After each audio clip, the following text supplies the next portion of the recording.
వేధింపుల కేసు ఎదుర్కొంటున్న సత్యవేడు ఎమ్మెల్యే ఆదిమూలం కేసులో ఒక సంచలన పరిణామం చోటు చేసుకుందని చెప్పుకోవాలి. ఇప్పుడు బాధితురాలు వరలక్ష్మి సైతం సెటిల్మెంట్ చేసుకున్నట్టుగా కూడా మనకి వార్తలు వినిపిస్తున్నాయి. ఈ నేపథ్యంలోనే ఆదిమూలం ఏపీ హైకోర్టులో క్వాష్ పిటిషన్ వేయడం జరిగింది. ఈ క్వాష్ పిటిషన్కి వరలక్ష్మి వ్యక్తిగతంగా హాజరైంది. తన వాదన కూడా వివరించడం జరిగింది. అయితే ఇద్దరి మధ్య సంప్రదింపులు జరుపుకున్నామని, మేమంతా ఒక సెటిల్మెంట్కి వచ్చే విధంగా కూడా ఉన్నామని కూడా వరలక్ష్మి తెలియజేయడంతో ఇప్పుడు ఆ కేసును కొట్టివేసే విధంగా కూడా హైకోర్టు ఆదేశాలు జారీ చేసింది. మొత్తం మీద గత నెల ఈ ఆదిమూలంకు సంబంధించి అనేక కీలక పరిణామాలు చోటు చేసుకున్నాయి. సెక్సువల్ పాల్పడ్డ ఆదిమూలంను సస్పెండ్ చేయాలి, ఎమ్మెల్యేగా అనర్హత వేటు వేయాలని కూడా పలు మహిళా సంఘాలు కోరడం జరిగింది. ఈ నేపథ్యంలోనే రాష్ట్ర వ్యాప్తంగా ఇది ఒక సంచలనం కేసుగా కూడా మారింది. ఈ నేపథ్యంలోనే అందరూ ఆదిమూలంని సస్పెండ్ చేయాలంటూ కూడా ఒక తీవ్ర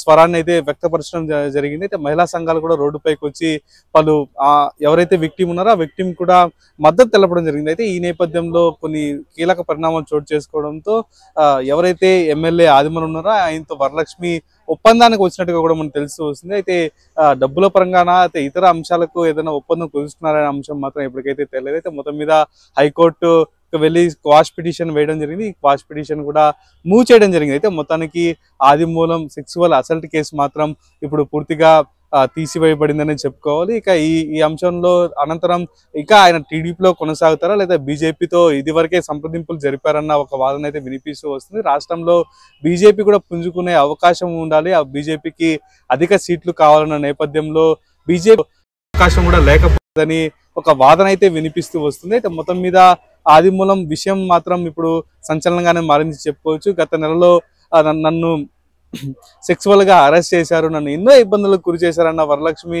ఈ రోజు ఎలా సెటిల్ చేసుకున్నారు, అసలు క్వాష్ పిటిషన్ కి ఆమె ఎలా అనుమతి ఇచ్చారన్నది దానిపైన కూడా ఇప్పుడు ప్రత్యేక చర్చ అయితే సాగుతూ వస్తుంది. అయితే మొత్తం మీద ఇది కేవలం తనపైన కుట్రకొనతో చేశారని అప్పుడు ఆదిమూలం విమర్శలు చేయడం జరిగింది. ఆ వీడియోలో ఉన్నది నేను కాదంటూ కూడా ఆదిమూలం కొన్ని జరిగింది.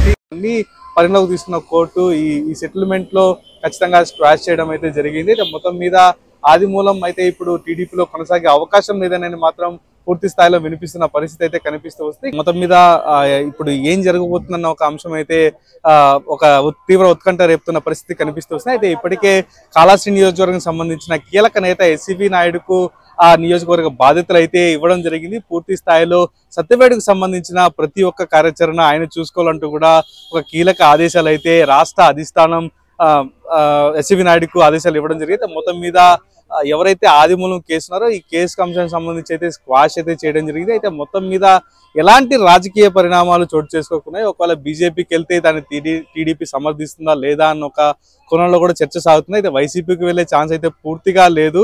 ఇక టీడీపీలో అయితే అసలు బెర్త్ ఇవ్వరన్న ఒక అంశం అయితే ఉంది. అయితే బీజేపీకి వెళ్తే ఖచ్చితంగా ఇస్తారా ఇవ్వరా, లేదా ఈ కూటమి పార్టీలో ఉన్న ఒప్పందాలు దానికి అడ్డుపడే అవకాశాలు ఉన్నాయా అన్న మాత్రం ఆలోచించాల్సిన పరిస్థితి ఎంతైనా ఉంది.